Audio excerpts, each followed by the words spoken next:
Kembali saya ulang, apa makna yang sebenarnya daripada Lailatul Qadar?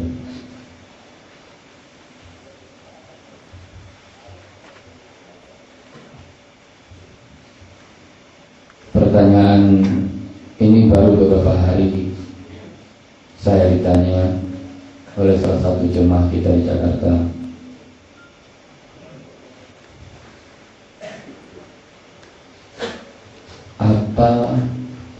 Apa yang esensi atau hakikat daripada malam qadar itu? Saya jawab, malam qadar itu adalah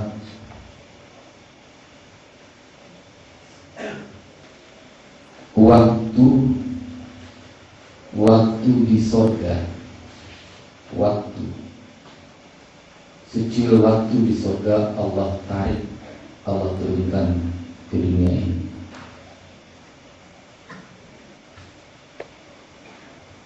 Di surga ada waktu, di akhirat ada waktu, di dunia ada waktu. Satu hari di akhirat, di dunia 1000 tahun.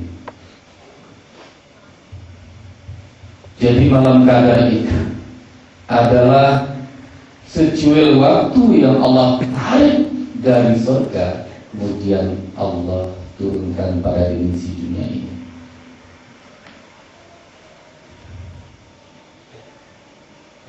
Makanya di situ ada tanazzalu malaikat dulu. Di situ ada malaikat dan nuru. Malaikat dan nuru ini di mana tempatnya?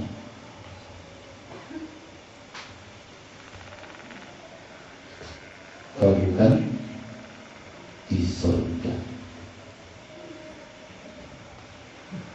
Ruh suci itu berada di teras-teras surga.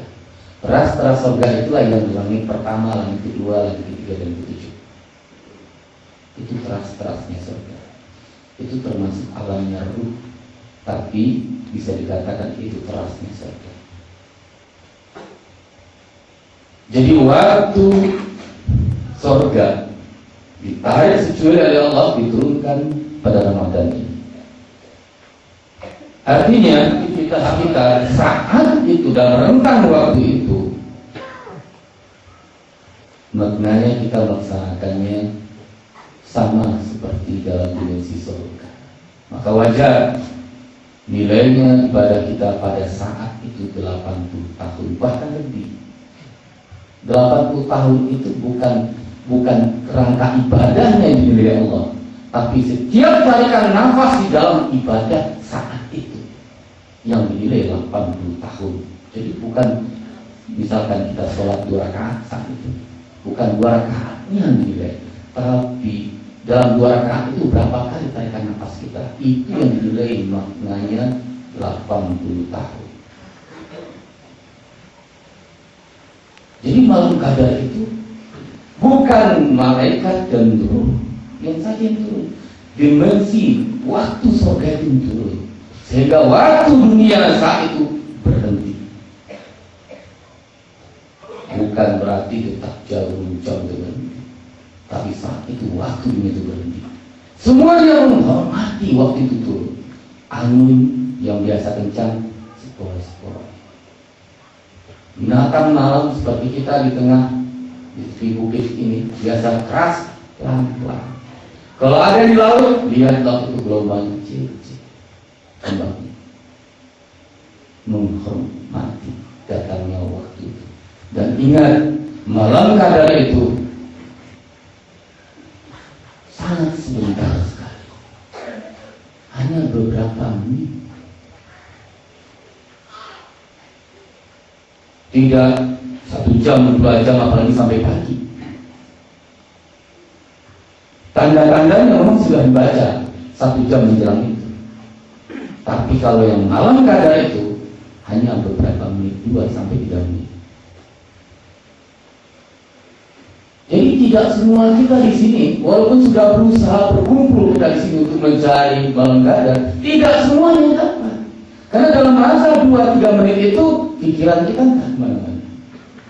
Ngantuknya luar biasa. Bahkan ada sebentar-bentar ke toilet. Jawaban saya kepada jamaah kita itu, beliau seorang rektor UIN, Profesor Komarudin Hidayat.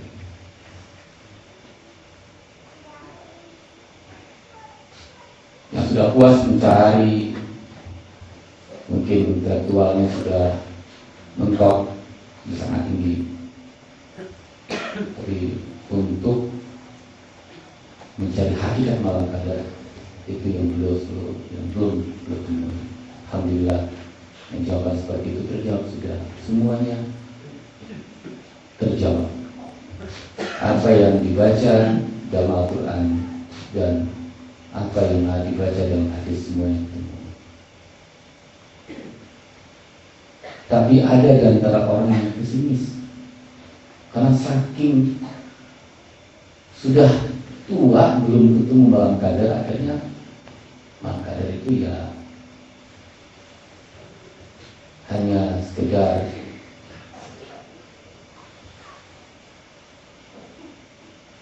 lip service saja. Malam qadar itu hanya sekedar legenda saja, hanya sekedar lip service Tuhan untuk menghibur hambanya.